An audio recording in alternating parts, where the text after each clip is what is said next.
Alors, je me permets de vous présenter trois chrétiens, trois personnes qui font partie d'une nouvelle implantation d'église, on va dire à Bordeaux. Vous ne les connaissez pas, je vous rassure. Ils ne sont pas des personnes réelles, mais elles ont tous un vrai problème. Est-ce que vous pouvez l'identifier? Andreas a trouvé un nouveau travail dans une grande entreprise à Mérignac. Aucun de ses collègues n'est chrétien. Et il se dit qu'il veut partager sa foi avec eux, mais pas tout de suite, de peur d'être mal vu. Il préfère attendre de devenir l'un des managers pour que ses collègues le respectent plus. Ensuite, il y a Béatrice. Et Béatrice sera probablement l'un des piliers de l'équipe de l'implantation. Elle est pleine de zèle, ou du moins elle l'était lorsqu'elle faisait partie de son ancienne église. Elle a de nombreuses idées créatives pour le nouveau projet, y compris lancer un club d'enfants pour atteindre toutes les jeunes familles de son quartier. Mais le problème, c'est qu'elle lutte contre un profond sentiment de solitude depuis de nombreuses années. Elle se dit je ne vais pas me lancer trop vite dans l'église. Je vais me focaliser d'abord sur moi, sur moi-même, sur ma vie personnelle. Peut-être que je vais rencontrer un chouette type dans l'église aussi. Ensuite, je vais me donner à fond pour l'église, pour le ministère. Et après tout, si on se marie, ce sera plus facile d'atteindre toutes les nouvelles familles dans le quartier. Troisième personne, Cédric. C'est l'un des responsables de l'implantation. Par nature, il aime faire avancer les choses. Il veut que son église soit reconnue dans la grande ville où elle se trouve. Il se dit, il y a tant à faire, se constituer en tant qu'association culturelle, trouver un local convenable, s'abonner à un espace de travail numérique pour que tous les membres de l'équipe puissent collaborer de façon efficace, recruter des gens pour rejoindre le noyau. Une fois que tout sera en place, se dit-il, l'église pourra commencer pour de vrai. Alors, quel est le problème chez ces trois personnes? Est-ce que vous l'avez identifié? Chacun d'entre eux est convaincu, chacun d'entre elles est convaincu d'une manière ou d'une autre que le moment n'est pas propice. Alors, je me permets de vous présenter une quatrième personne, moi-même. Je vous avoue que ça m'est arrivé plusieurs fois de me dire, est-ce le bon moment? Est-ce le bon moment de partir à l'étranger avec trois petits-enfants pour rejoindre une implantation? Est-ce le bon moment de participer à ce projet avec peu d'années d'expérience sur le terrain? Ce ne serait pas mieux d'attendre encore quelques années pour que la vie soit plus sûre, plus stable, plus maîtrisable? Et je suis sûr que je ne suis pas la seule personne à réfléchir comme ça. Je suis sûr que la plupart d'entre nous en pensent la même chose. Lorsqu'il y a peu de ressources, lorsque la soif spirituelle fait défaut, lorsque le monde est hostile envers les chrétiens, lorsqu'on lutte contre les problèmes de santé, contre les problèmes de dépression, lorsqu'il n'y a pas encore de réveil à Bordeaux, la tentation peut être de se concentrer sur autre chose, sur nous-mêmes et sur nos priorités, à nous. Nous voici au début d'une nouvelle année, une nouvelle série de prédications dans ce livre d'Agée. J'ai hâte. C'est un livre court, comme vous avez vu, 2 chapitres, mais c'est un livre puissant, un livre très puissant où Dieu confronte son peuple. Et en gros, le message de ce livre est ceci: c'est maintenant le moment propice. C'est maintenant le moment propice. Dieu, il confronte son peuple confortable afin de le pousser à l'action. Ça, c'est le but de Dieu dans ce livre. Il veut pousser le peuple de Dieu à l'action. Et dans la Bible, on voit que Dieu inclut son peuple dans ses projets. Moi, je trouve ça extraordinaire, en fait. Que le Dieu de l'univers, le maître de l'univers, celui qui a formé toutes les galaxies, il nous invite à participer à ses projets. Et ce qu'on voit dans la Bible depuis Genèse 1, tout au début de la Bible, le projet de Dieu est de faire de cet univers un temple qui sera rempli de la gloire de Dieu. Ça, c'est le projet de Dieu qu'on voit dans la Bible. Et ce projet se poursuit jusqu'à la fin, jusqu'à Apocalypse 21 et 22, la nouvelle création. Ça, c'est le projet de Dieu. Et ce qu'on voit dans le livre d'Agée, c'est qu'on est toujours en phase prototype de ce projet. C'est le temple physique à Jérusalem dont on a affaire ici. C'est la reconstruction du temple. Mais ce temple n'était qu'un modèle de quelque chose de plus grand. de plus important, comme Valentin l'a dit. Et ce qu'on va voir dans ce livre, c'est Dieu nous parle de l'Église, de ce temple ultime. Et donc, le livre d'Agée a une pertinence énorme pour nous en tant qu'implantation d'Église, car c'est un appel à participer au projet cosmique de Dieu pour son univers, un projet qui dure et qui durera jusqu'à l'éternité. Mais le problème, c'est que très souvent les chrétiens, et que peut-être c'est le cas pour nous, les chrétiens préfèrent rester sur la touche. On ne veut pas s'impliquer dans le projet de Dieu. Alors je vous propose de nous mettre à l'écoute de comment Dieu appelle son peuple à revenir à l'essentiel ce matin. Cet appel sera peut-être pas facile à entendre par moments, mais je vous promets que le jeu en vaudra la chandelle. Ça vaut le coup. Dieu nous appelle à nous réveiller. On va voir son appel qui se décline en 3 parties. Et voici la première. Remettez en question vos priorités. Remettez en question vos priorités. Versets 1 à 4. Je pense que c'est la première chose qui saute aux yeux au début de ce livre. Les mauvaises priorités du peuple. On va relire les 4 premiers versets. On voit ça. Donc verset 1 du chapitre 1er. La 2e année du règne de Darius, le 1er jour du 6e mois, la parole de l'Éternel fut adressée par l'intermédiaire du prophète Agée au gouverneur de Juda, Zorobabel, fils de Shealtiel, et au grand prêtre Josué, fils de Jotzadak. Voici ce que dit l'Éternel, le maître de l'univers. Ce peuple prétend, il n'est pas encore venu le moment de reconstruire la maison de l'Éternel. Et pourtant, la parole de l'Éternel leur a été adressée par l'intermédiaire du prophète Agée. Est-ce le moment pour vous d'habiter vos maisons lambrissées quand ce peuple est détruit? On peut presque entendre la frustration dans la voix des gens, n'est-ce pas? Le prophète Agée est revenu visiter le nouveau quartier à Jérusalem et les gens arrêtent de marteler, de peindre, et une petite fenêtre s'ouvre dans un appartement et il y a un cri qui s'entend. Il n'est pas encore venu le moment de reconstruire la maison de l'Éternel. Cependant, Agée, le prophète mandaté par Dieu, il se tient dans la rue et il s'adresse au peuple avec audace. Il dit, est-ce le moment pour vous de construire, d'habiter vos maisons lambrissées quand ce temple-là est détruit? Est-ce que vous voyez le problème ici? Le peuple est en train de construire ses maisons luxueuses, tandis que le temple est en ruine. Le peuple se dit effectivement, nous d'abord, et Dieu après. Ça, c'est le problème ici. Le peuple, ces gens, ils ont des mauvaises priorités. Alors, juste pour donner un petit peu de contexte historique pour ce livre, le livre d'Agée a été écrit à la génération qui est revenue de l'exil. On est en l'an 520 avant Jésus-Christ, comme on voit au verset 1, la 2e année du règne de Darius. Et c'est le 1er jour du 6e mois, ce qui serait pour nous le 29 août. Donc on est le 29 août 520 avant Jésus-Christ. Et le peuple avait passé 70 ans à Babylone en captivité. Et maintenant, le peuple est de retour dans le pays promis, à Jérusalem. Le peuple avait survécu à la plus grande épreuve de son histoire nationale et les gens s'attendaient à ce que la vie normale reprenne son cours. Mais la normalité est difficile à retrouver après une catastrophe comme ça, on peut l'imaginer. Et pour les Israélites, la terre est dévastée, les villes sont détruites, y compris le temple, et donc tout doit reprendre à zéro. Mais qu'est-ce qui se passe? Les gens se mettent à reconstruire leur propre maison.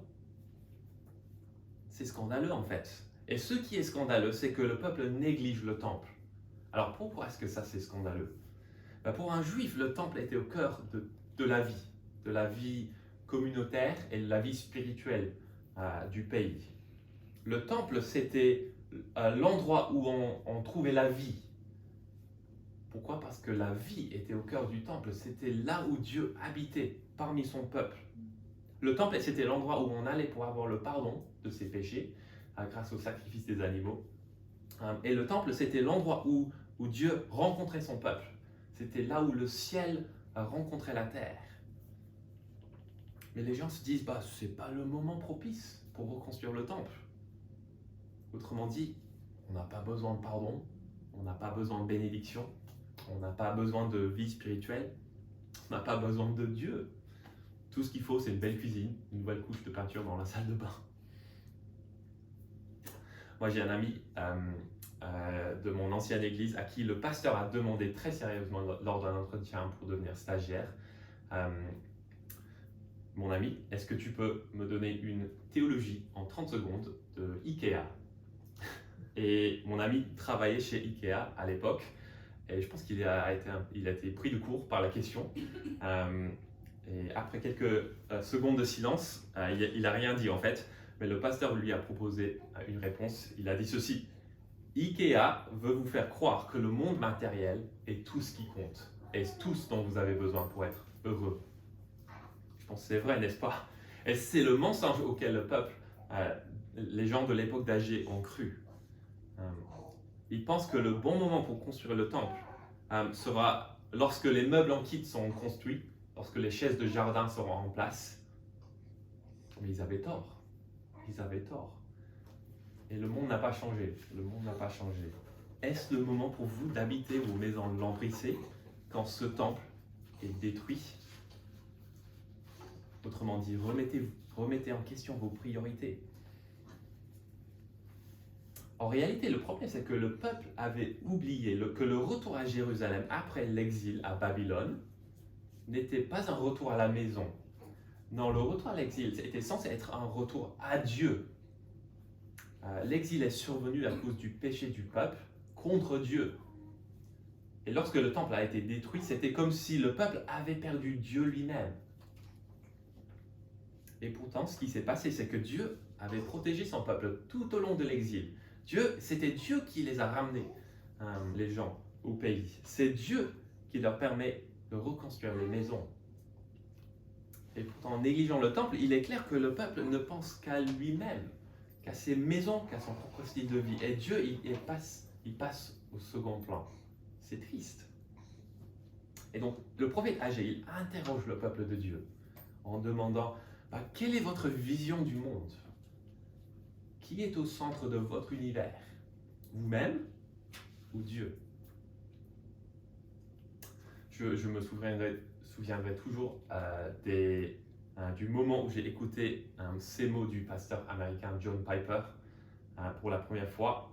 Je pense que j'étais au supermarché, j'écoutais un podcast, j'avais 21 ans, et il a dit ceci dans une prédication.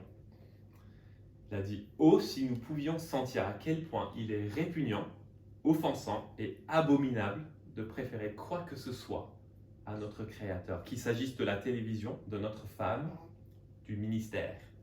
Nous l'ignorons, nous nous méfions de lui, nous le rabaissons, nous lui accordons moins d'attention qu'au tapis de notre salon lorsqu'il est temps de le changer. » Si le prophète Agé interrogeait la ville de Bordeaux sur ces questions, je pense que les Bordelais lambda répondraient comment? Je pense qu'ils répondraient avec... ils seront choqués. Moi, je pense que la plupart d'entre eux trouveraient la question même ridicule. Quelles sont vos priorités?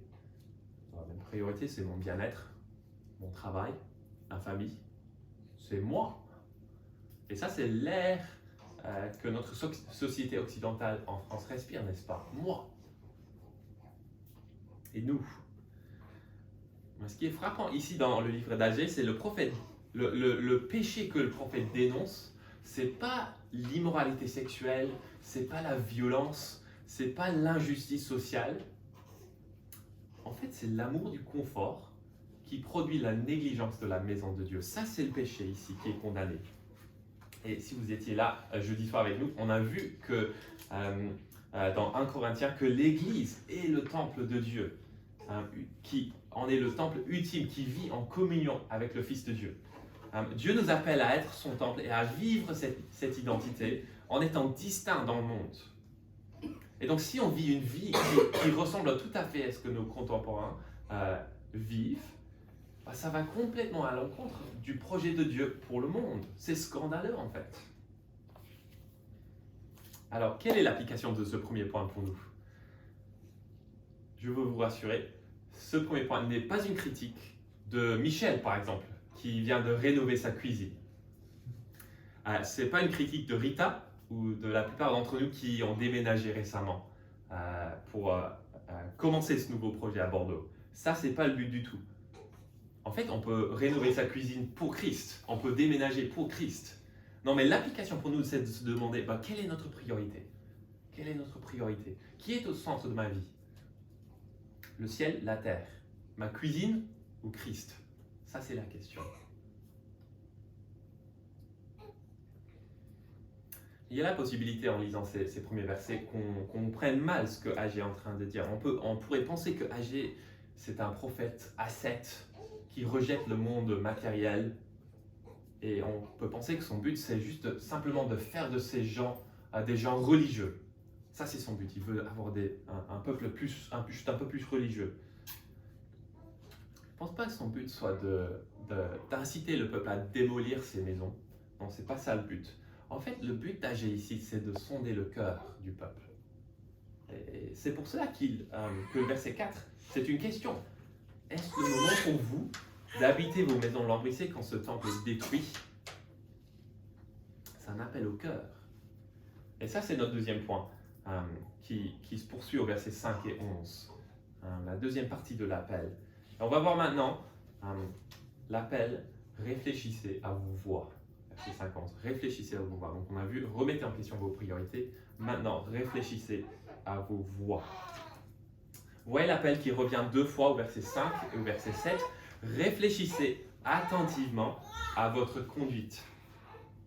Et comme Valentin l'a dit tout à l'heure, on a la même expression qui revient 3 fois au chapitre 2 aussi. Et le sens de l'original est encore plus frappant, je pense. Littéralement, mettez sur votre cœur vos voies. Ça, c'est la traduction littérale de cette expression. Dieu, par sa parole, sonde le cœur du peuple. Il veut que son peuple voie où mène ce matérialisme dans sa vie. Et en gros, Dieu, il veut inciter un réveil divin chez ce peuple. On a appelé la série le réveil divin. Et ça, c'est ce que Dieu veut ici. Il veut un réveil divin chez son peuple. Et pour ce faire, il doit les convaincre que mettre l'Éternel au second plan, c'est totalement contre-productif. Pire, ça mène au jugement. On va relire les versets 5 à 6 pour voir cela. Verset 5. Voici ce que dit maintenant l'Éternel, le Maître de l'univers. Réfléchissez attentivement à votre conduite. Vous semez beaucoup et vous récoltez peu. Vous mangez et vous n'êtes pas rassasié. Vous buvez et vous n'êtes pas désaltéré. Vous êtes habillé et vous n'avez pas chaud. Le salaire de celui qui travaille tombe dans un sac percé. Alors, encore un petit peu de contexte ici pour comprendre ce qu'Agé est en train de dire. Il faut comprendre que la génération à laquelle Agé s'adresse vivait toujours selon les termes de l'ancienne alliance que Dieu avait conclue avec son peuple au mont Sinaï, après l'Exode.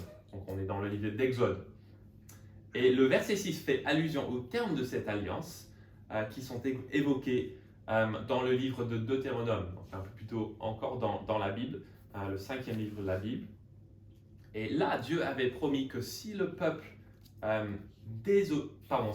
obéit à sa loi, il sera béni. Et que si le peuple désobéit à la loi de Dieu, il sera maudit. Et l'une des pires malédictions que Dieu avait promises dans cette liste de malédictions, c'était l'exil. D'être éloigné de la présence de Dieu dans un pays lointain. Si le peuple se rebellait contre Dieu, Dieu les éparpillerait parmi les nations. Et c'est ce qui s'est passé. Mais Agé, il s'adresse maintenant au peuple qui est revenu de cet exil. Et il dit, vous semez et vous récoltez peu. Vous mangez, mais vous n'êtes pas rassasiés. L'existence de ce peuple ressemble un peu au manteau de Johanna. Elle est trouée. On met son téléphone dans la poche et il tombe directement par terre. On ouvre un bon Bordeaux et personne n'est satisfait. On construit une maison lambrissée et personne ne veut y vivre. Parce que vous voyez ce qu'Agé est en train de dire, c'est assez choquant. Le peuple est de retour dans le pays promis. L'exil est fini en quelque sorte. Mais non, l'exil est toujours en cours. Parce que le peuple vit toujours sous la malédiction de Dieu. Même maintenant qu'il est de retour dans le pays. L'Éternel dit, réfléchissez à vos voies. Alors, ce cas de figure n'est pas tout à fait la même chose pour nous, vivant après la résurrection de Jésus. Ça, c'est la bonne nouvelle du christianisme, c'est que Christ a subi la malédiction pour nous, à notre place, en mourant sur la croix. Si on fait confiance à Christ, il n'y a plus la condamnation à subir. Romains 8, verset 1, il n'y a donc maintenant aucune condamnation pour ceux qui sont en Jésus-Christ. Mais néanmoins, pour les chrétiens, on vit dans un monde qui est chamboulé par le jugement de Dieu, comme on voit au verset 6. On vit dans un monde où les choses se passent mal et que le monde ne fonctionne pas comme il devrait fonctionner. Johanna et moi, on a des amis qui ont dû déménager 2 fois en 5 ans à cause des problèmes de santé. Ces amis avaient acheté la maison idéale avant de découvrir que la blessure à la hanche empêche la femme de monter à l'étage. 2 déménagements en 5 ans. Ils avaient acheté la maison parfaite, ils ont dû changer un appartement. On achète un MacBook Pro qui ne dure que 2 ans. On part en vacances pour se détendre, mais on revient encore plus stressé que lorsqu'on est parti parce que la nourriture était épouvantable, les vols étaient retardés. On entame une relation en pensant qu'on va trouver le bonheur. On finit par être déçu, rejeté. Ça, c'est le monde dans lequel on vit. Le monde est chamboulé. On voit clairement ce chamboulant encore au verset 10 et 11 aussi. Voilà pourquoi le ciel a retenu la rosée et la terre s'est produit. J'ai appelé la sécheresse sur le pays, sur les montagnes, sur le blé, sur le vin nouveau, sur l'huile, sur les produits du sol, sur les hommes et sur les bêtes, et sur tout le travail de vos mains. Je me demande si la raison pour laquelle le peuple s'empressait de construire ces maisons lambrissées, c'est parce qu'il pensait que Dieu l'avait abandonné. Plus de temple, plus de Dieu. Mais il est clair que le Dieu de la Bible, le Dieu qu'on voit ici, il n'a pas abandonné son peuple. C'était Dieu qui a ramené son peuple de l'exil. Et Dieu règne encore, il parle encore à son peuple. Et ce Dieu, il n'est pas n'importe quel Dieu. 12 fois dans ce livre, Dieu est appelé l'Éternel, le Maître de l'univers, ou le Seigneur des armées, selon certaines traductions. C'est l'Éternel, le Maître de l'univers, qui règne. C'est l'Éternel, le Maître de l'univers, qui parle. Et vous voyez le verset 11, « J'ai appelé la sécheresse sur le pays. » Donc, le ciel obéit à la parole de Dieu. La terre suit ses ordres, mais pas les êtres humains. Les seules créatures qui portent l'image de Dieu. Donc le maître de l'univers, il voit les mauvaises priorités de son peuple et il les juge. Il les juge. Les amis, c'est la folie d'investir dans un monde qui est chamboulé par le jugement de Dieu. Un monde où les choses ne durent pas. C'est la folie. Ça n'a aucun sens. C'est contre-productif. Et ça peut mener au jugement de Dieu. Heureusement pour nous, que le livre d'Agé n'en reste pas là. Si le peuple pense que le moment n'est pas encore venu de reconstruire le temple, Dieu dit le contraire. C'est maintenant le moment qu'il faut passer à l'action. Et on voit ça au verset 7 et 8. Verset 7. Voici ce que dit l'Éternel, le Maître de l'univers. Réfléchissez attentivement à votre conduite.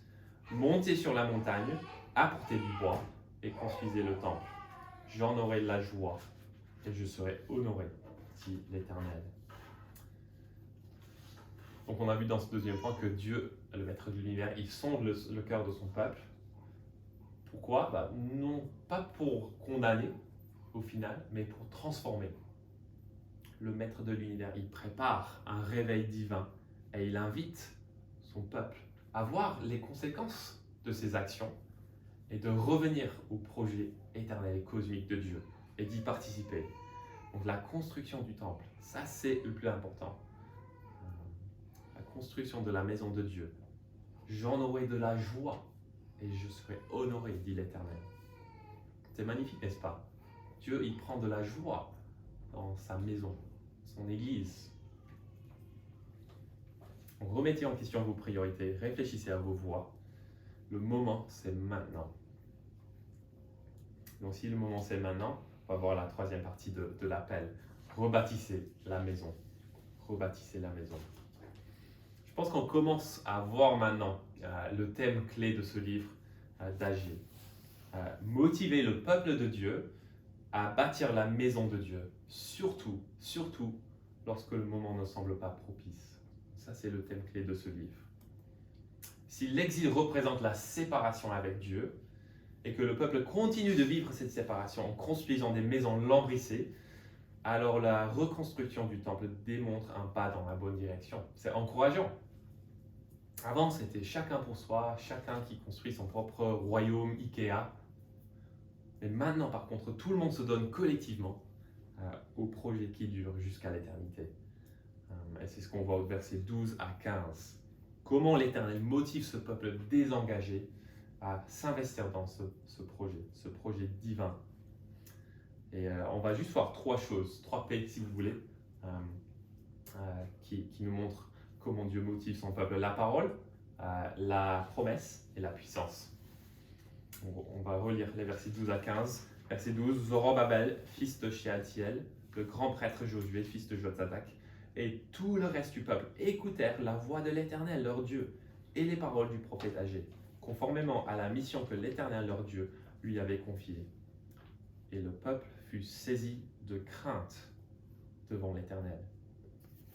Agé, le messager de l'Éternel, dit au peuple d'après l'ordre de l'Éternel, « Je suis moi-même avec vous, déclare l'Éternel. » L'Éternel réveilla l'esprit du gouverneur de Juda, Zorobabel, fils de Shealtiel, l'esprit du grand prêtre Josué, fils de Jotzadak, et l'esprit de tout le reste du peuple.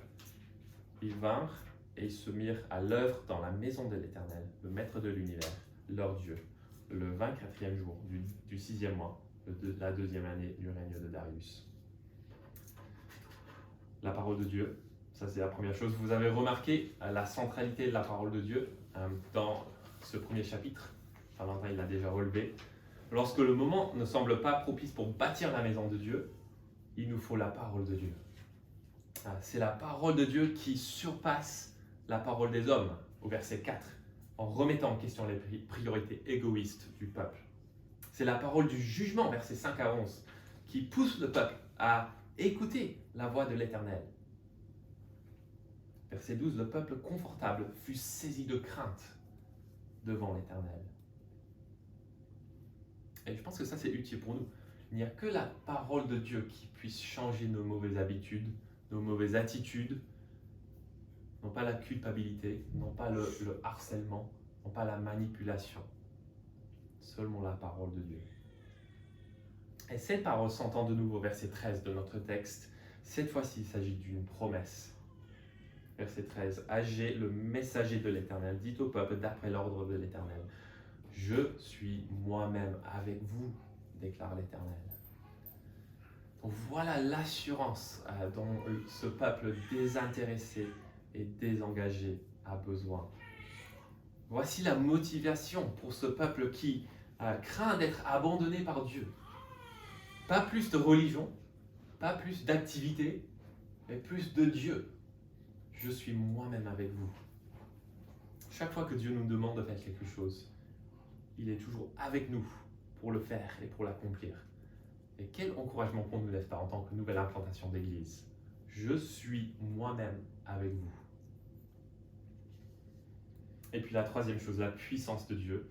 Qu'est-ce qui se passe lorsque le peuple de Dieu, lorsque la parole de Dieu, qui contient la promesse de Dieu, agit dans le peuple de Dieu? Verset 14, l'Éternel réveilla l'esprit du gouverneur de Juda, Zorobabel, fils de Shealtiel, l'esprit du grand prêtre Josué, fils de Jotzadak, et l'esprit de tout le reste du peuple. Ils vinrent et ils se mirent à l'œuvre dans la maison de l'Éternel, le maître de l'univers, leur Dieu. Donc ça, c'est le réveil divin. J'ai presque envie de dire que c'est la résurrection. Agé nous donne la formule magique, en quelque sorte, pour la construction du temple. Parole, plus promesse, plus puissance, d'abord chez les leaders, ensuite chez tout le peuple. Ça égale tout ce qu'il faut pour construire, pour bâtir la maison de Dieu. Et vous voyez le résultat, ils se mirent à l'œuvre dans la maison de l'Éternel. Les amis, si vous faites partie de cette église, cette petite implantation, on n'est pas très nombreux, n'est-ce pas? Mais si vous faites partie de cette église, vous êtes un ouvrier dans le projet de construction le plus grand qui ait jamais existé dans le monde, la construction de l'église de Jésus-Christ. Pour ceux qui étaient là jeudi, pour notre étude sur 1 Corinthiens, on a vu que c'est en Christ qu'on est le temple de Dieu. C'est en Christ que Dieu déclare que le ciel a rencontré la terre. C'est Christ qui est Emmanuel, Dieu avec nous. Et c'est ce Dieu avec nous qui accomplit cette promesse en étant avec nous. Comment? En allant à la croix, il meurt à notre place pour prendre sur lui la condamnation que nous avons méritée. Et il nous permet d'être réconciliés avec notre Créateur. Et 3 jours après, il ressuscite d'entre les morts et il déverse son esprit sur son peuple afin que l'Église commence, afin qu'on bâtisse la maison de Dieu. Je vous suggère que la résurrection est le moment du grand réveil de toute l'histoire. C'est la résurrection de Jésus-Christ. Je construirai mon Église et les portes du séjour des morts ne l'emporteront pas sur elle. Allez donc, faites de toutes les nations des disciples, et moi, je suis avec vous tous les jours jusqu'à la fin du monde. Ça, c'est ce que Jésus nous dit. Il y a le danger pour nous qu'on aille trop vite dans cette implantation, je pense. Il y a le danger qu'on commence tout feu, tout flamme pendant les premiers mois et qu'on s'épuise dans 6 mois, par exemple. Vous avez peut-être entendu parler des ouvriers du bâtiment en Asie ou à Dubaï qui construisent d'immenses gratte-ciel en 2 ans. Mais après 2 ans, ils se retrouvent avec un bâtiment vide. Ça, on ne veut pas faire ça. On ne veut pas passer toute notre énergie à construire, et puis il n'y a rien. On est fatigué. Et pourtant, le prophète Agé nous dit, c'est maintenant le moment propice de construire. Oui, on est petit. Oui, on n'a pas beaucoup de ressources. Oui, on ne se connaît pas super bien pour l'instant. Mais Christ est ressuscité. Le réveil divin a commencé. Et donc le moment est propice maintenant. J'aimerais revenir à une autre personne qu'on a rencontrée au début. Est-ce que vous vous souvenez quel était leur problème? Chacun d'entre eux était, chacune d'entre elles était convaincue qu'il y avait quelque chose de plus important à faire que la construction de la maison de Dieu. Le moment n'était pas encore propice pour ces personnes. Pour Andreas, vous vous souvenez de lui, son problème c'était sa réputation. Il pensait qu'en créant une tribune pour évangéliser ses collègues, ça faciliterait les choses plus tard. Il pensait que personne n'aurait envie d'écouter un jeune assistant parler de Dieu. Quant à Béatrice, sa priorité était son bien-être émotionnel. Et bien sûr, il n'y a rien de mal à vouloir se marier, il n'y a rien de mal à vouloir être en bonne forme. Bon, ça, c'est pas le problème. Mais le problème, c'est qu'elle commençait à poser des conditions sur son service. Elle voulait servir Dieu, elle cherchait sa joie en dehors de Dieu. Et qu'en est-il de Cédric, notre responsable? Quel était son problème? Tout simplement, je pense qu'il pensait que le ministère se résumait à des tâches. Il avait oublié que la construction de l'Église de Jésus-Christ se fait en investissant dans des gens. Oui, les tâches sont importantes, essentielles même, mais elles ne sont pas primordiales. Et si Cédric ne fait pas attention, il risque de penser que l'Église, c'est son empire, son Église, non pas celle de Dieu. Les amis, j'aimerais nous encourager à investir et à réfléchir à comment investir dans des gens, dans les personnes autour de nous. Parce que c'est ça la construction de l'Église. Oui, il y a des activités, il y a des rencontres, il y a des choses à faire, il y a de côté administratif, mais l'essentiel, c'est les personnes, d'où, et celles qui ne sont pas là aujourd'hui. Voici quelques suggestions. Pourriez-vous choisir une personne dans cette église pour laquelle vous priez tous les jours? Juste une personne, pas tout le monde, mais juste une personne. Ça, c'est une manière de construire l'église. Lorsque vous n'avez pas envie de venir le dimanche ou au groupe de semaine, est-ce que vous pourriez vous dire, ah oui, j'ai pas envie d'y aller, mais je vais y aller quand même, non pas parce que moi j'ai envie, mais parce que les autres personnes ont besoin de moi. Et je crois que la chose la plus importante dans cet univers, c'est de construire la maison de Dieu. Changement de priorité. Et peut-être nos amis non-croyants, pourriez-vous prendre le risque d'aller vers ces gens-là dans le but de leur parler de Jésus, de leur annoncer l'évangile? Pas de manière très intense, mais juste une conversation autour d'un verre, une proposition de lire la Bible en binôme, même une invitation à l'église. Très simple, mais c'est une manière de construire l'église. Parce que le moment est propice, le moment c'est maintenant. Et vous savez quoi? Regardez la date à la fin du verset 15. Le 24e jour du 6e mois, la 2e année du règne de Darius. C'est-à-dire le 21 septembre 520 avant Jésus-Christ. Ça a pris 3 semaines pour que le réveil ait lieu chez la génération d'Agé. 3 semaines. Ça veut dire pour nous le 4 février. C'est pas beaucoup ça. Alors que le Seigneur nous fasse grâce, nous permette de s'impliquer et de se donner à fond pour la construction de son Église. Que le Seigneur nous accorde de voir un réveil divin, d'abord chez nous et puis chez d'autres aussi. Je vous invite à prier avec moi.